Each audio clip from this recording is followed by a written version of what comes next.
Uganda Development Bank Limited has repositioned itself as a key partner to the government of Uganda in delivering its National Development Plan, NDP. UDB occupies a very unique space in Uganda's economy. First of all, we are the only development bank in Uganda. Critically, we are a policy bank, which means that we are a key financial institution in executing the national policy, the government's policy. And in the plan, one of the key issues we bring out is the issue of financing. We have different types of financing. And now the UDB is the financing arm of the plan. Without UDB, implementation of our private sector driven economy will become a big problem. We are guided by the Vision 2040 and the National Development Plan 2, which is currently under implementation. The NDP 2 identifies priority sectors that are supposed to help the country achieve middle income status. So our job is to constantly make sure that our interventions are aligned through the projects that we support. I'm glad your strategic plan has identified out key areas of intervention. This bank should focus on sectors that help the economy to grow and expand. For the next 5 years, we purpose to focus on 5 key sectors of the economy.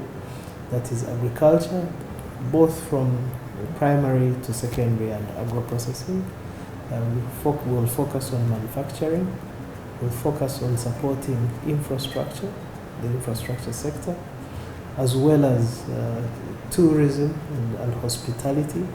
And last but not least, we purpose to devote our resources to investments in human capital development, which essentially is the health services and education services.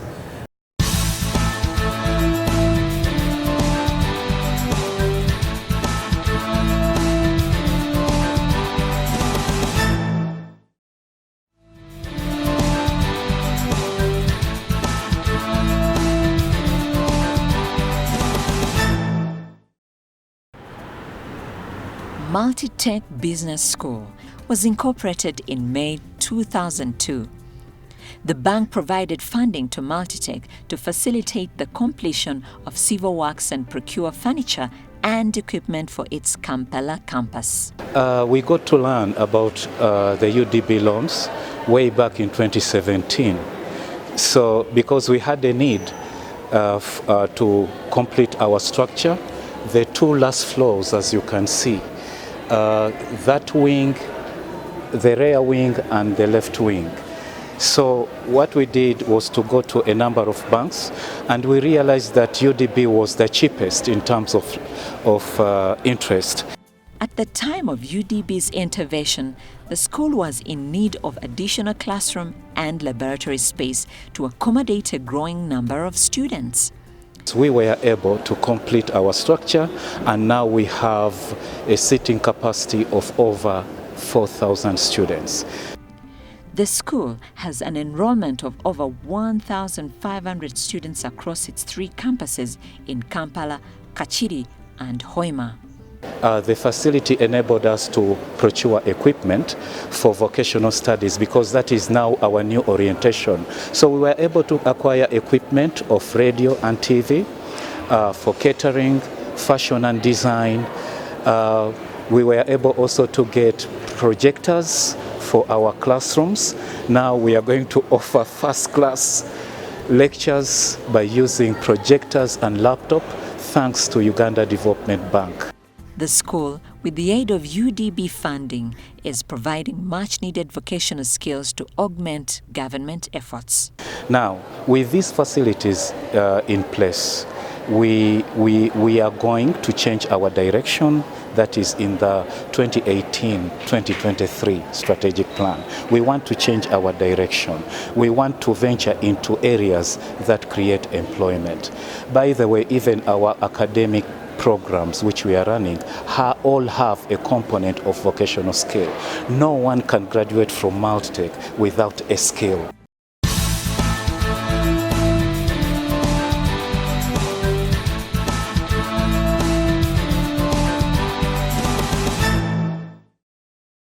The medical frontier remains of critical interest to the Uganda Development Bank by way of interventions. Case Medical Center, also known as Case Hospital, is an urban private tertiary hospital in Kampala, the capital of Uganda and the largest city in that country. It's been in existence for 24 years. I think it is growing to where I need it to be. My vision initially was building a one-stop tertiary center whereby if somebody walked into here, whatever he needs will be available under one roof and 24/7. If you need a cardiologist, midnight, Christmas, you'll get it. Case Hospital is currently an 80-bed modern health facility providing general and specialized health services to both the Ugandan population and also the neighboring country patients who travel all the way from their respective countries for health services. In order to ensure its smooth and efficient operation as an ISO certified health facility, UDB has funded critical areas of capital investments needed for Case to provide health services 24 hours a day, 7 days a week, and 365 days a year. So privileged to have worked with UDB, a development bank in the country, that has helped us, move certain steps. We've been there for over 10 years. The relationship is very cordial. They listen, and in particular, in the recent past, we were able to acquire a top-end medical gas machine. It produces both oxygen, produces medical air, and the capacity now we have is we're having a capacity that can really satisfy us fully, even with our extension, giving us even a buffer of almost 40%. And that is quite good in the industry that we work in, because you never ever want to lack oxygen even 1 minute. Because of its stability, Case Hospital remains a very competitive health facility in Uganda. Case, we don't use cylinder oxygen. Cylinder oxygen is backward technology. You are never sure of the purity, and many run around 90%, but pure oxygen that you need medically should be hovering above 95, and that's what we have right now. The machine itself is automated. If it has any glitches, it will inform you on phone, okay? And it has a buffer capacity of almost 2 hours, so you have 2 hours to react.